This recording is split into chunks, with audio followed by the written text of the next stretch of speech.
So welcome back to another episode of Bryson's Outdoor Adventures. I'm here with my buddy Tate from Ready Set Drone, and we're going to thank GearBest for this racing FT12 boat, and we're going to be doing a review on it. It looks pretty cool, seems pretty fast.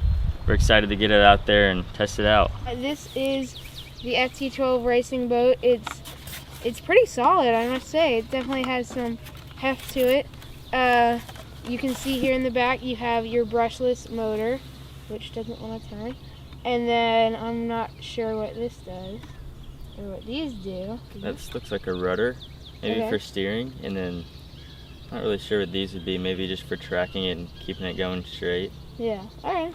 And then if you dig in more, you have the remote here. You're gonna have your throttle right here, so when you pull this down, it's gonna propel through the water, and then you're gonna have your steering right here, so you can turn it. You can also go backwards by moving the stick like this, and that will go backwards. So we're gonna look closer into this FT12 racing boat. You can see here you have a little switch, and when you turn that switch, the top just comes off. Now this top is not the only thing that you have. You also have this, which is a waterproof part to keep all your batteries and all your components safe from the water. So then that just pops off with these 4 little clips. And this looks like the battery right here, and then the motor. So let's take out the battery and see what we're working with here. Alright, so it is a 3S 1800 milliamp hour battery. So it also, like I said, it is the brushless version for this boat because the motor is brushless.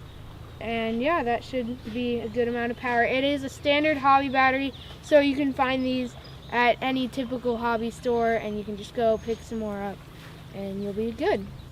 And my friends had one of these before, and we've seen they go pretty fast, so we're interested in seeing how fast we can get this one to go. And ready to go try it out? Definitely, let's do it. Let's go. So I just realized, now that I put everything back on, that the on switch is probably inside here, and I wasted my time. So let's see if we can find an on switch somewhere.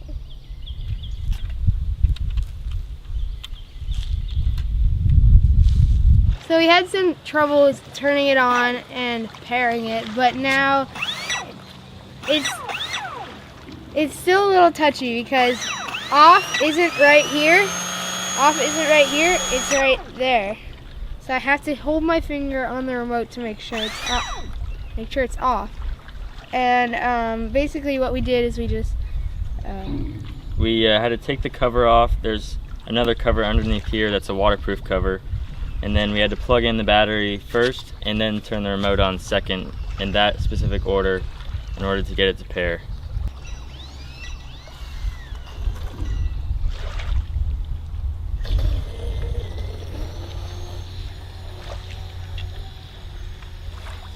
Yeehaw.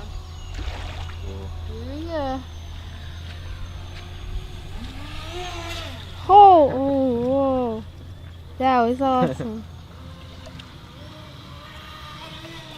So it's pretty fast, and it's pretty easy to manage in the water. I mean, I haven't really turned it up to full power yet, but it's easy to see because it sprays everywhere. It puts out a big wake for such a small boat.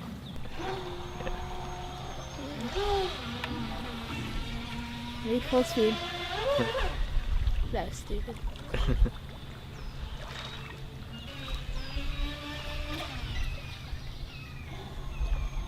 It's still pretty touchy, but it's cool. It's pretty quiet too. Yeah, Can you say that? Yeah, it's probably it's pretty quiet, probably because of the brushless motors. It is pretty easy to control.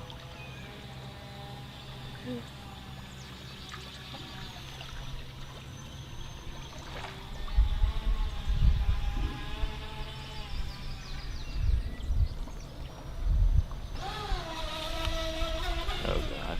Whoa. And we lost it.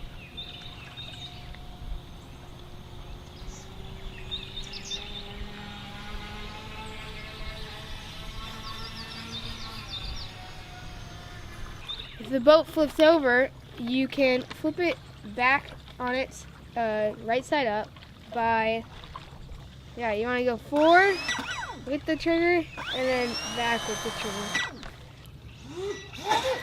Whoa, it totally worked. That was awesome. So it is upside down. Go, Upside quick. down now, so we're gonna flip it over. So we just flipped it over, and now we're gonna bring it in because there's a boat coming. So the F12 racing boat, I definitely like it. I had a very fun time driving it around. It definitely has some cons, but I think that those can be overlooked when you just are looking at the fun and, you know, driving it around and going fast and all that. What was your experience, Bryson? So I think it was a lot of fun to drive around. It goes pretty fast, it's easy to control, but one of the problems we had while trying to pair both the remote and the boat together is that I told you all earlier, we had to plug the battery in and then the remote first, and it took us a little bit to figure that out. We had to read the manual, but eventually we got it, and it was worth our struggles because it ended up being pretty cool. So we had a problem where the boat was just always running, and we couldn't deal with that. So we took the second trim down here, and we turned that all the way to the right, and that solved it. So now, when the stick is just right where it sits, the motor won't turn. But then when I pull it like that, the motor will turn. So I'm definitely glad that we fixed that, and when you get yours, make sure to take it and turn the second trim all the way to the right. All right, so my first impressions of this boat is it's pretty fast, it's fun to drive, the handling's easy, and I think it's just fun for anyone who wants to get out there on the water and just have a good time with a remote controlled boat, and this is the one that seems good for it.